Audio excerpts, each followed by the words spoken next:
Let's get started. Today, we're talking about some trigonometric integrals.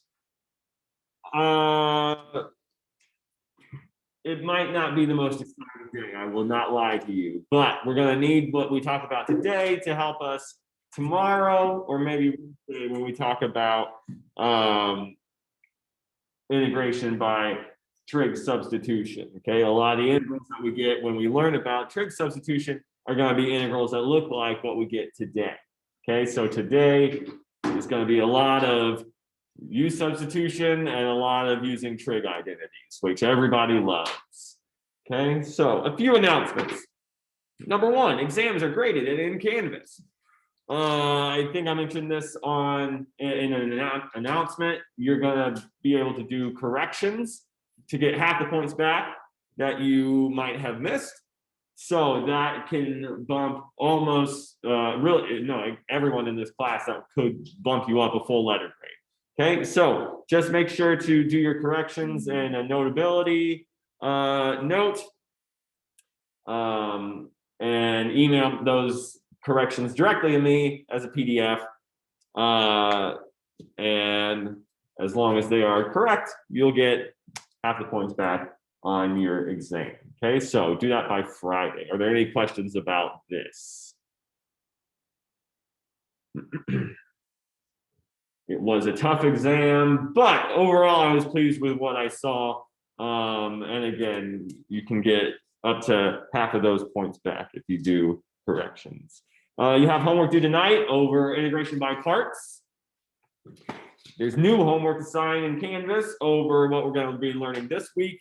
And last, there's a quiz in Canvas after class about integration by parts, just to make sure we're all getting it. Okay, so integration by parts quiz, that's due by the end of the day. If you need extra time because of the homework, let me know. I can extend the due date till tomorrow night. Okay, questions about any of these? All right. Also, I hope everyone had a great weekend. Finally, some nice weather has come our way. All right. So last time we talked about integration by parts. So that's a technique for integrating products of functions, right? It's the counterpart. It's the integral counterpart to the product rule for differentiation. We used that, rearranged the product rule to get integration by parts. Okay, we can integrate things like the integral of x squared times the natural log of x with respect to x. And when we do that, let me get my whatever. When we do that, this is an integral that I would use that tabular method on, because the x squared, I'm going to have to integrate that. Well, let's just look. Let's just look first. Let's make one integration by parts. Oops.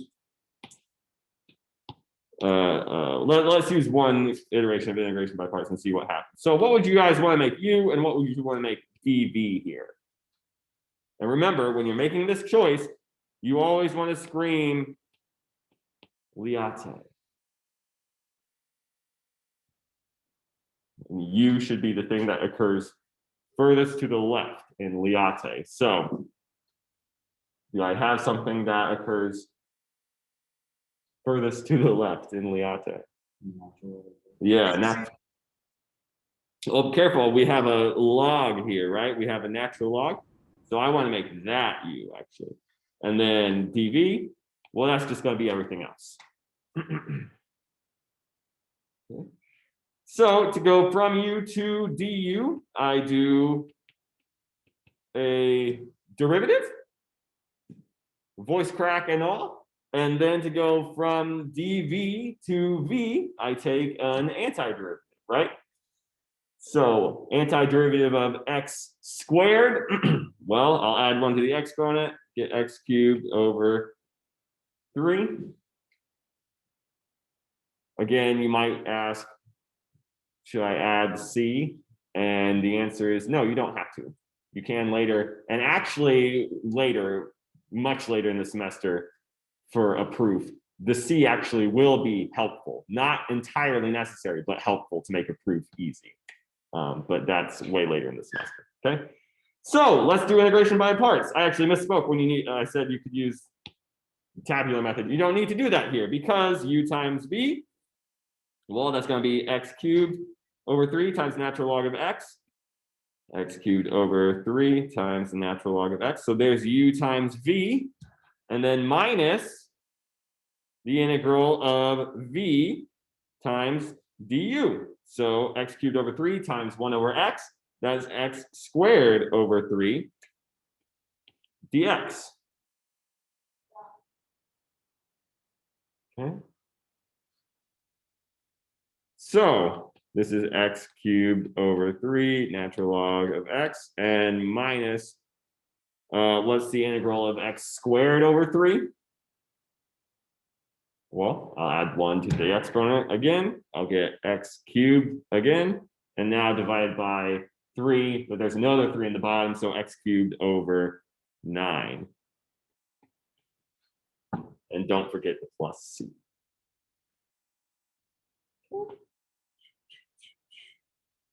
And how could we check that this answer is correct? Mark, how could I check that this answer is correct? Yeah, if I take the derivative of this thing, I better get x squared times the natural log of x. Exactly right. So that's integration by parts. That's what your quiz is over after class, okay? So if you feel uncomfortable with integration by parts, let me know. Today's mission, we're going to be talking about 3 types of trigonometric integrals, okay? So integrals of the form cosine to some power times sine to some power, okay? That's what the bulk of today's lesson is going to be about. We are also going to talk about integrals of the form sine or cosine of b times x times, sine of a times x times cosine of b times x for any old real numbers a and b. This type of integral is very, very, very important for one specific application called Fourier series that we might touch on at the end of the semester, but we also might not. But either way, it's not a stretch to extend what we learned here to here, okay? And then the third type of integral we're going to look at are integrals of the form tangent to some power times secant to some power, okay? Why are we doing this? Well, again, when we learn about trig substitution tomorrow or Wednesday, then all these integrals that we're talking about today, they're going to start coming up a lot, okay? So we need to learn how to handle them now so that when we see them in the future, we won't be freaking out, okay? So let's start by looking at the first type of integral, cosine to some power, sine to some power. The key thing to remember, all of the things I'm talking about today really boil down to a handful of trig identities and trig derivatives. So for sines and cosines, really everything boils down to cosine squared x plus sine squared x equals 1, and that the derivative of sine of x is cosine x, or the derivative of cosine x is minus sine x, okay?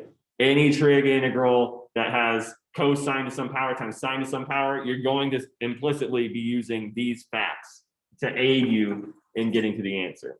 And for tangent and secant to some power, you're using these properties here, okay? Now, are there some exceptions? Are there some weird things? Yes, obviously. It's a calculus class. There has to be weird stuff, man. But this, when you boil down 90% of the problems, this is what really we're looking at, okay? So there are 4 cases we could have when we're looking at the integral of sine to some power times cosine to some power, right? The 4 cases could be that both k and j, k is the exponent on sine, j is the exponent on cosine, both of those are even. And that's the really annoying case, okay? By the way, I mentioned it on the first slide that I showed this, but here k and j are integers that are both bigger than or equal to 0, okay? So sine and cosine both to an even integer power, even non-negative integer power, that's the really annoying case, okay? The other cases are not that bad. The other case, k is even, j is odd, that's relatively easy. If k is odd and j is even, honestly, there's no difference between this case and case number 2. You handle them exactly the same way, just switching one thing, okay? And then the last case, both k and j are odd. That's kind of the easiest of all. So we'll see what to do in all these cases. Let's start from the bottom up. Let's go from easy to hard because it's Monday. Okay, so let's look. I'm going to show you specific examples of what to do that generalize very easily. Okay, so let's look first at an integral that's of that last form there. Let's look at the integral of sine to the third x times cosine to the fifth of x. Okay.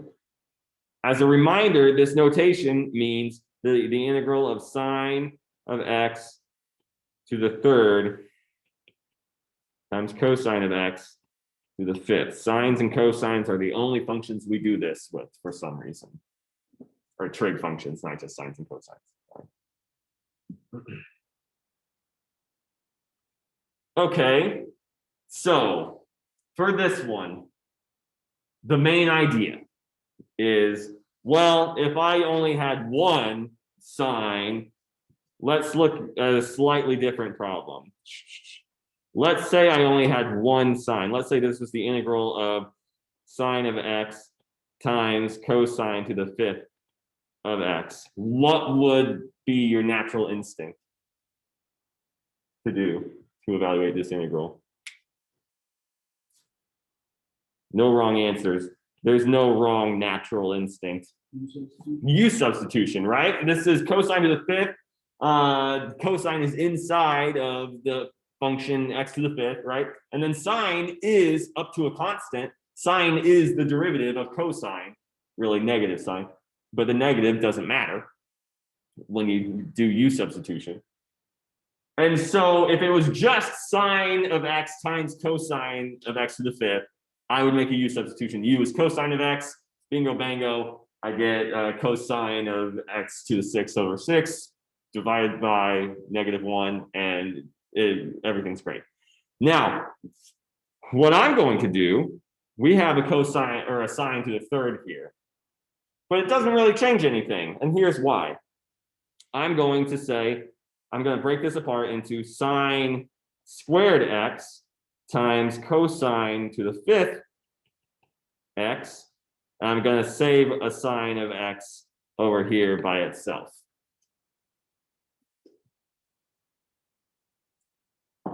Okay. And then, and this is the key to why this integral can be done, is the fact that sine squared x plus cosine squared x equals 1. So I can rewrite this sine squared x in terms of only cosines, right? I can say that sine squared x, this is 1 minus cosine squared x, right? And so this is this is equal to, I haven't made any substitutions yet. I'm using a trig identity to rewrite something, but that's not the same thing as a substitution, right? So this is equal to the integral of sine squared x. Well, we know that that is 1 minus cosine squared x. We still have times cosine to the fifth x. And then lastly, times sine of x dx. And now everything here is in terms of cosine. That function that I have, that I wrote under, with a bracket, that is a function of cosine of x, we make a u substitution, just like we would have if it was only sine of x, right? So I'm going to make a u substitution. U is equal to cosine of x. Why cosine? Because again, this is a function of a cosine of x, right? And then the derivative of cosine, I'm going to be left with that sine of x dx times a negative 1. Okay, so u is cosine, du is negative sine of x dx. Or in other words, I'll just move the negative 1 over to here. Negative du is sine of x dx, right? And so I plug all of that in. This is the integral of 1 minus cosine squared x. Well, cosine of x is u, so this is 1 minus u squared times cosine to the 5th. Well, that is u to the 5th. Times sine of x dx. Well, that's negative du. Right? Does that make sense to everybody? All right, and then from here, well, this is something that we've done. I mean, this was one of the first integrals that we ever did, probably. But to try and trick you, I would write it like this, but you just distribute the u to the 5th and then use the power rule, right? You would distribute u to the 5th minus u to the 7th du. If you wanted to use integration by parts on this, I guess you could, but that's way more work than just distributing and then using the power rule, right?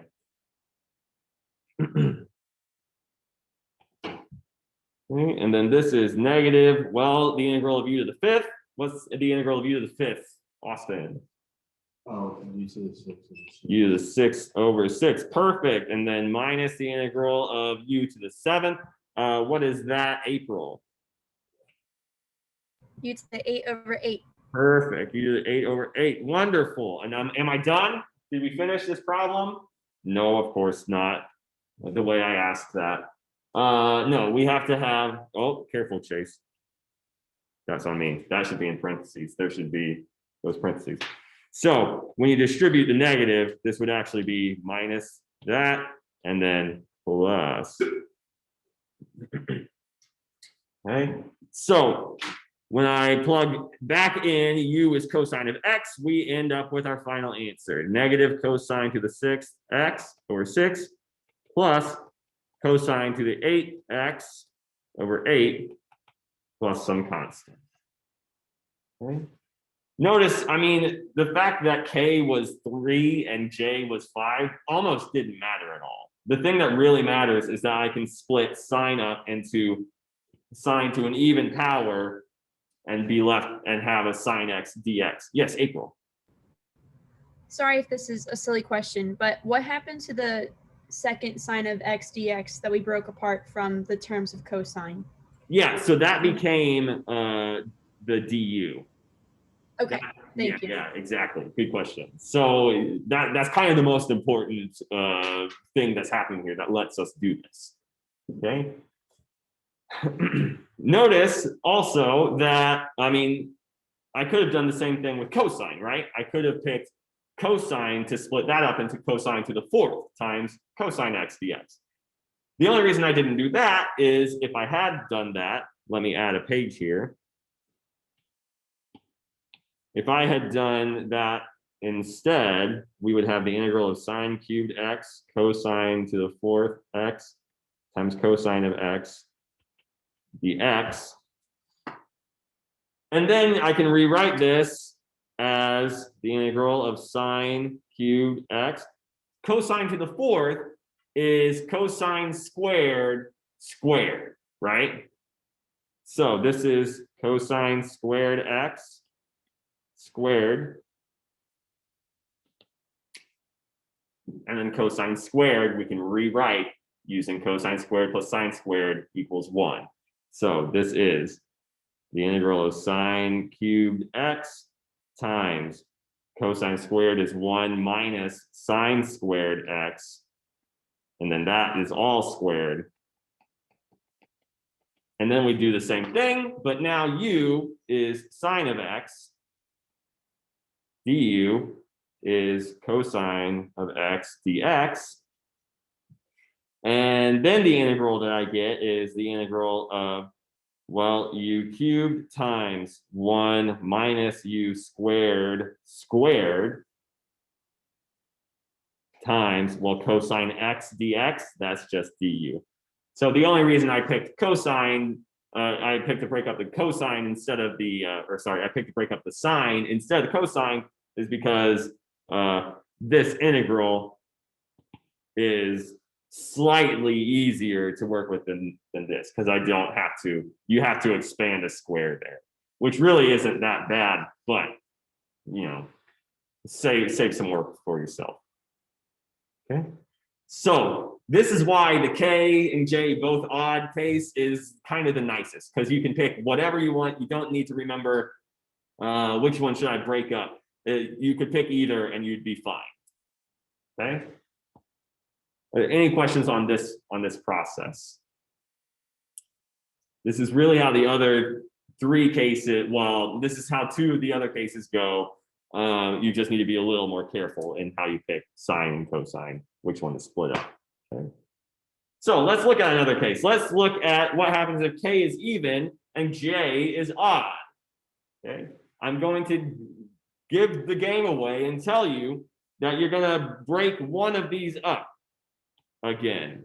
You're going to pick one of these to split off one piece of those, right?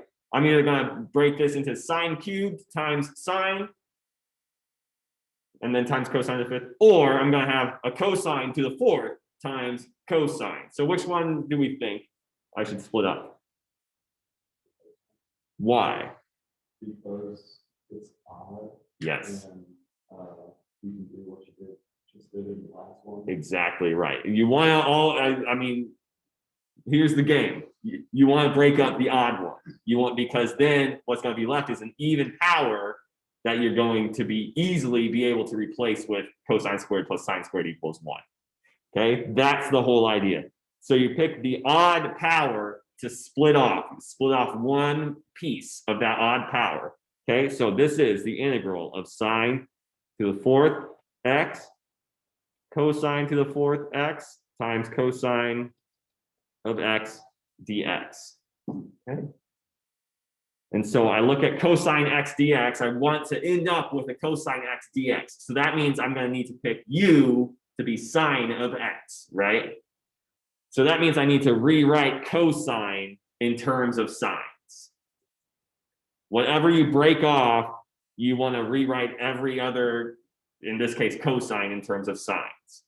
Okay, so remember, sine squared x plus cosine squared x, that's equal to 1. This is always how you replace, in these types of integrals, this is how you replace those other powers of cosine or sine. All right, so this is sine to the 4th x times cosine to the 4th. Again, remember, cosine to the 4th, that's cosine squared squared. And then lastly, times cosine x dx.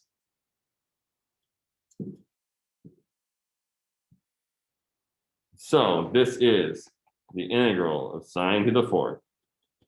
Cosine squared, well, I'll solve that identity there for cosine squared, and I get 1 minus sine squared x, and that's squared. And then lastly, times cosine x dx. Now, what should I pick u to be? Yeah, Sine of x. perfect. Thank you, everyone who answered. U is sine of x. Again, because when I look at this piece, there's 2 reasons why I pick u to be sine of x. That is clearly a function that I've plugged in sine of x, right? It's a polynomial that I've plugged in sine of x. And then 2, that cosine of x dx, well, when I differentiate sine of x, that's exactly what I'm going to be left with, cosine x dx. Okay? So du then is cosine x dx. Perfect. So let's plug this in. Well, this part, sine to the fourth of x, I'm going to get u to the fourth times this part, 1 minus sine squared, all squared. That's the same thing as 1 minus u squared, all squared. And then times cosine of x, well, that's du. So really, I mean, today you're really not learning anything strictly technically new. It's a few clever use substitutions is really what we're doing today. Okay. All right, so to do this integral, and most of the time to do the resulting integral, the easiest thing is just going to be to expand, distribute, and then use the power rule. Okay, so this is the same thing as the integral of u to the fourth times 1 minus u squared squared. Don't you dare say that's 1 minus u to the fourth. That's 1 minus 2 u squared plus u to the fourth du. Okay, and then this is, when I distribute, the integral of u to the fourth minus 2u to the sixth plus u to the eighth. 8 du. Okay. Questions so far? All right, so from here, we're just going to use the power rule. So the integral of u to the fourth, that's u to the fifth over 5. Minus the integral, or 2 times the integral of u to the sixth, that's minus 2 over 7 u to the seventh, or 2u to the seventh over 7, however you want to write it. And then plus the integral of u to the eighth, well, that's u to the ninth over 9. And then don't forget the c.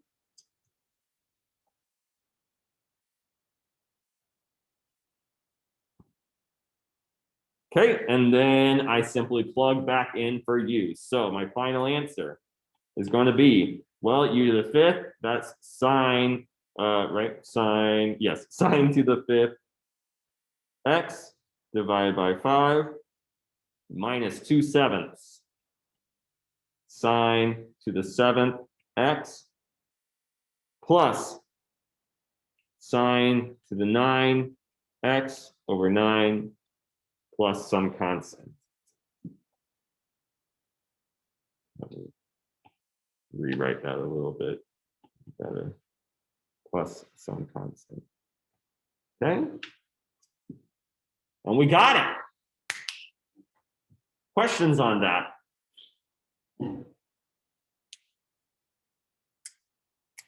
Awesome. So hopefully, I'm going to give plus 1 extra credit point, plus 1 extra credit to anyone who does this integral, which works in almost exactly the same way. Anyone who does this integral and sends me an email of that integral worked out, you'll get plus 1 extra credit for this most recent exam. On exam 1. It works almost exactly the same way. Break up the odd, you always want to break up the odd power, okay? Break up the odd power and go from there.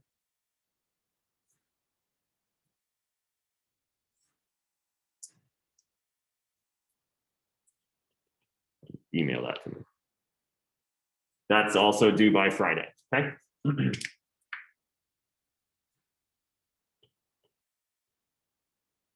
But I do want to get into the annoying case because I want us all to be annoyed together.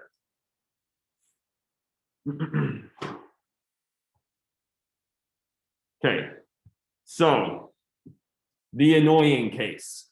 K and J both even, not both 0. Because obviously if they're both 0, we just have the integral of dx. Well, that's just x, right? That case is boring. But here we have an integral of sine squared x dx. Here k is 2, j is 0, right? Those are both even, and they're not both 0. One of them is non-zero. Okay. So I want to know how to handle this. Well, after those last several examples, the first thing you might think of is, oh, I'll make this equal to, this is the integral of sine of x times sine of x dx. And then this integral becomes, well, I guess I can try to write this as just sine of x. Well, I know sine squared x is 1 minus cosine squared x. And so I guess I can make just sine of x the square root of 1 minus cosine squared x. And the square root of 1 minus cosine squared x. And then sine of x. And then, but then if you make a u substitution here, you're going to end up with the integral of 1 minus u squared du. And we know, I mean, you've seen this integral 1,000 times with the bounds -1 to 1, right? So if the bounds -1 to 1 are on it, you know this is the area of half of the circle, because I love to give that problem. But we don't know how to actually integrate this thing yet. So doing what we did before gives us something that we don't know how to do. So this idea of this currently is no good. And in fact, the way we're going to finally figure out how to do this integral is we're going to essentially undo this, and we'll get to this integral. And so we'll need to know how to evaluate that integral.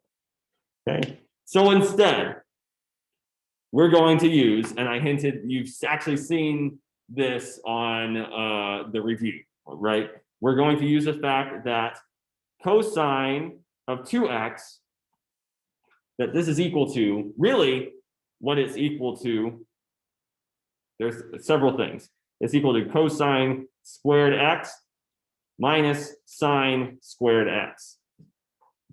This is the formula that I remember to help me remember this trick. Okay. Then, if I have something that has only signs in it, like this, the integral of sine squared x, then I want to try and rewrite this so that it only has signs in it. Well, to do that, we're going to, again, use our good old trusty pal, Pythagoras, because cosine squared x plus sine squared x, well, that's equal to 1. So I can rewrite cosine squared x as 1 minus sine squared x. That's from this Pythagorean identity. And then minus another sine squared x, because cosine of 2x, I mean, you kind of have to take my word for it, but cosine of 2x is cosine squared x minus sine squared x. If you ever take complex analysis, I think that's the easiest way to see a proof of this identity. You can also prove it using basic trig if you draw out the triangles involved, but it's a little annoying. Okay, so put all of that together. Cosine of 2x is 1 minus 2 sine squared x. Okay, so then I have an integral containing sine squared x. Well, why did I tell you about this? Well, because I don't know how to integrate sine squared x. We do know how to integrate cosine of 2x, right? That's just a simple u substitution problem. Okay, so I'm going to rewrite sine squared x in terms of this cosine of 2x. Okay, so when I do that, I'm going to end up with, sine squared x. Well, I'm going to get 1 minus 2, add, subtract. 1 minus cosine of 2x divided by 2, right? Solve that previous equality for sine squared x. Okay, and so when I do that, that page, when I do that, I'm going to end up with the integral of sine squared x dx. This is equal to, well, the integral of 1 minus cosine of 2x divided by 2 dx.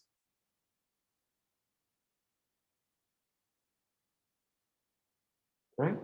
So then from here, I'll pull out the 1/2 because it's annoying. And I'll break this up. This is 1/2 times, well, the integral of 1 minus cosine 2x. I can break that up into the integral of 1, so 1 dx, and then minus the integral of cosine of 2x dx.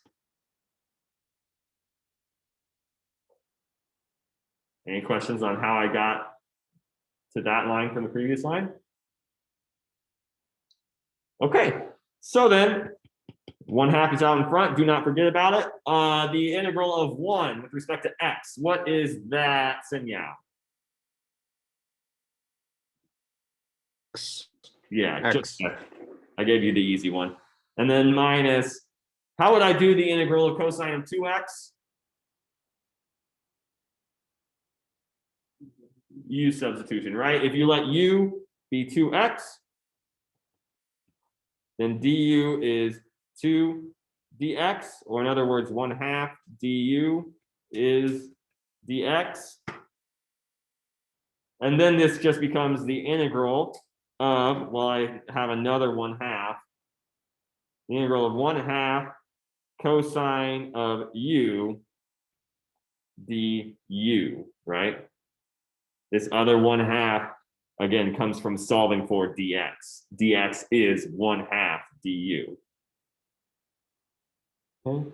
So this is scratch work. Scratch.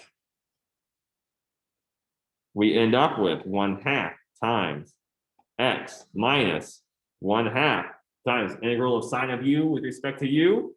That's just, or sorry, integral of cosine of u with respect to u is sine of u. There we go. I can speak.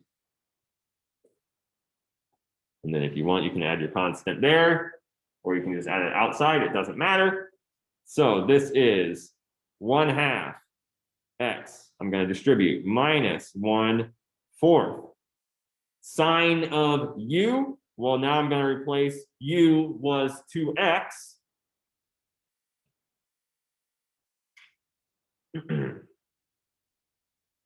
And then plus c over 2. I'm just going to call c again.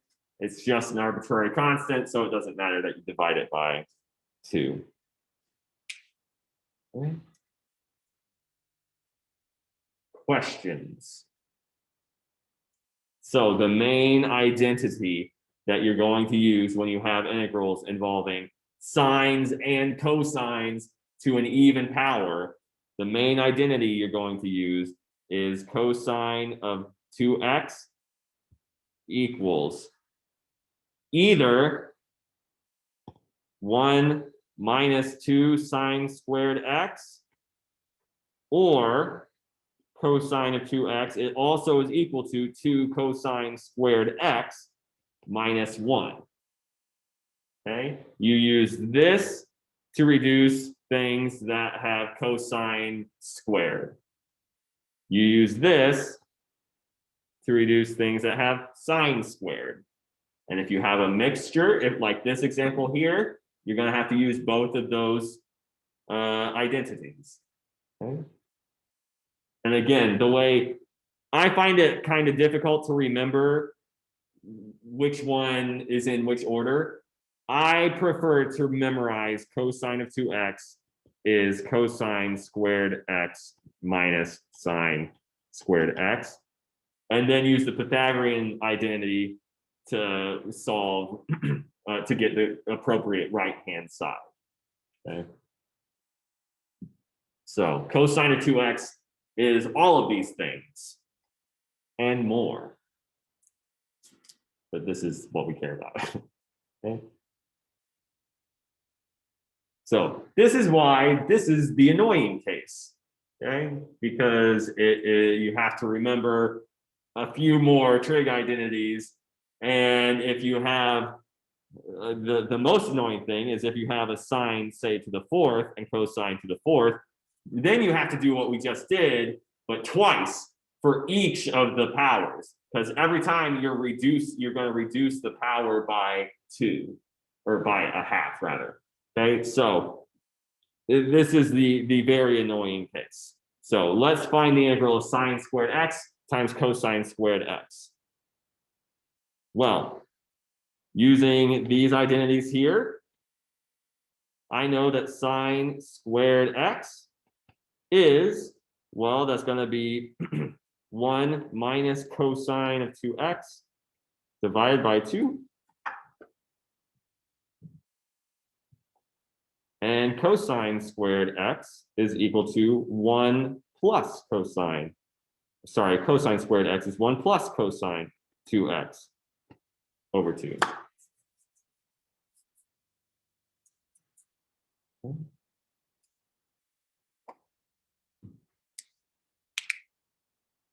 So we'll plug both of those in up here. I will add a page first.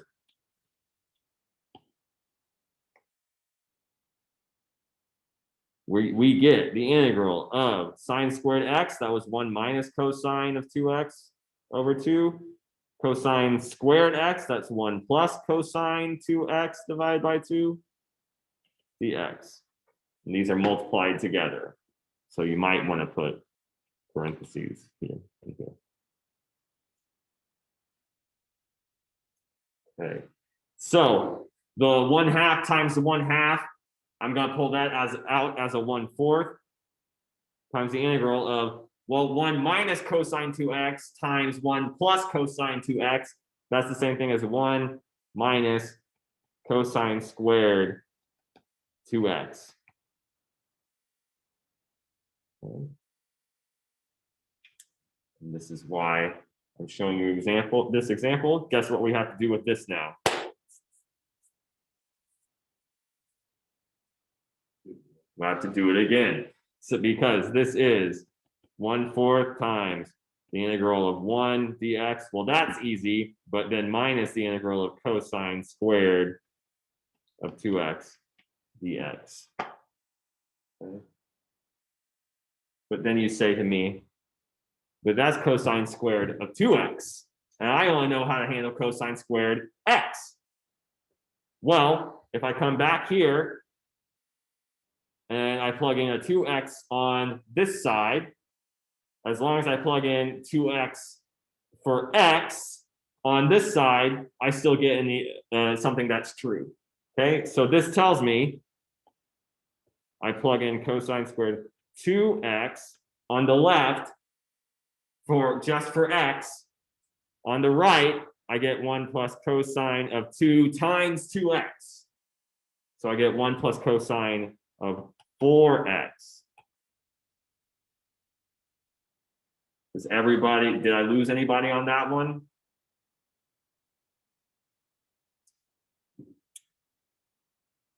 Okay. So again, that's why this is the annoying case.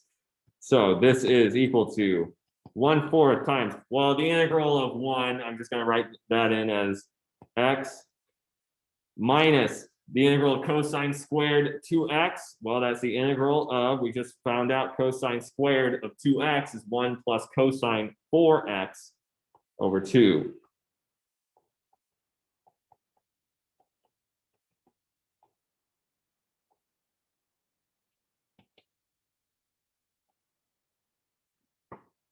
Okay.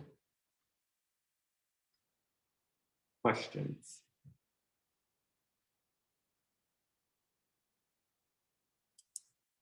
Okay. So then this is 1/4 times x minus, I'm going to pull the 1/2 out in front again, times the integral of 1 dx. I'll put that in parentheses too, plus the integral of cosine of 4x dx.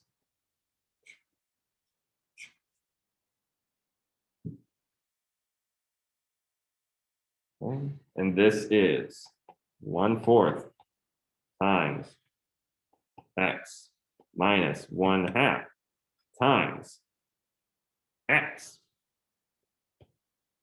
And then how would we evaluate this integral? Cosine of 4x dx.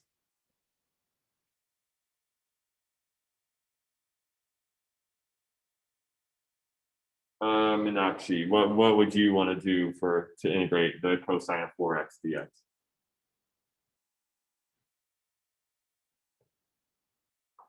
What would you want to do with that 4x?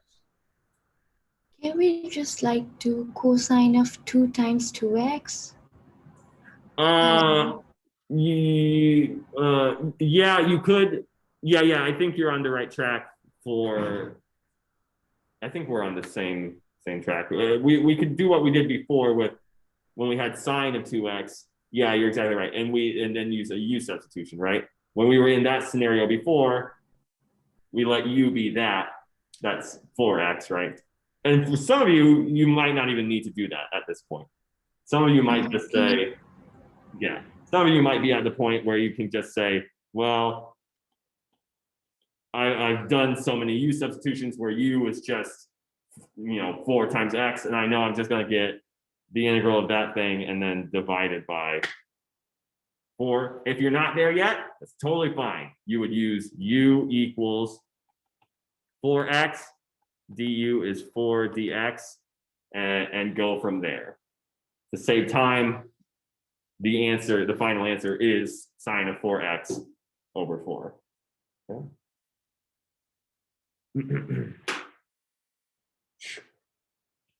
Parenthesis, and then add c. You could leave your answer like this. I'm not going to. This is 1/4 times, well, x minus 1/2 x gives me an x over 2. And then I have a minus sine of 4x over 8 plus a c.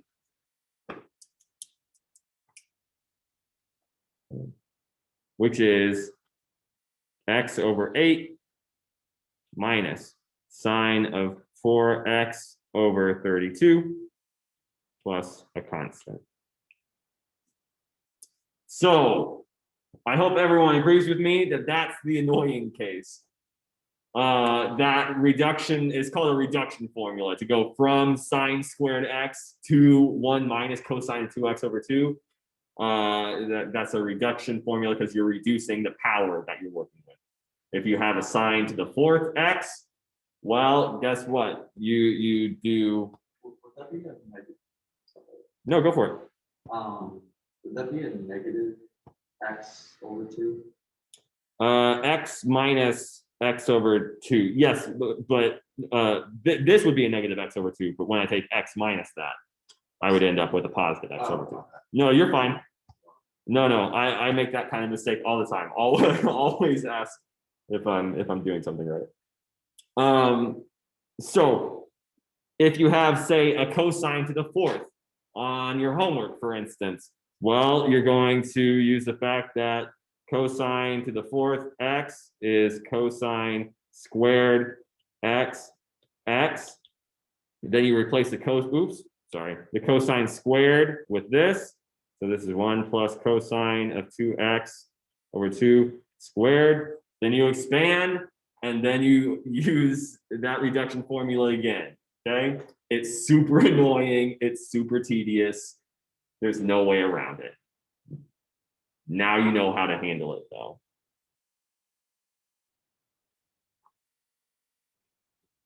Okay. Questions? All right, so I kind of thought this would be the point where we would stop. Tomorrow we're going to pick up from right here or from the next page. But in general, here's the problem solving strategy we use when we're looking at integrals that are of functions that look like cosine to some power times sine to some power. Okay, if k is odd, really, if either of those powers are odd, split that odd power up into one piece. So if it's sine to some odd power, make that sine to the n minus 1 or whatever, sine to the k minus 1 times sine. if you have an odd power, that's the good case, okay? And you just break that odd power up into one piece and then the rest of them, and then use the Pythagorean identity. Okay, if both of them are even, then you have to use these annoying reduction formulas. Okay, then you simplify, and then you see if you're in a case where you have an odd power of x happening, or sorry, an odd power of sine or cosine happening. And if you do, then you're in luck. If not, then you have to reduce again, and so on and so on and so on. So we're gonna pick up tomorrow by looking at other sines and cosines. We're gonna pick up with this slide here and hopefully get to trig substitution on Wednesday, probably. Okay. Don't forget, quiz due by the end of the night. If you feel like you need more time, let me know, and I'm fine extending that deadline. Okay. So thank you all for being here. Have a wonderful day, and remember office hours, and I'll see you all tomorrow. Thank you.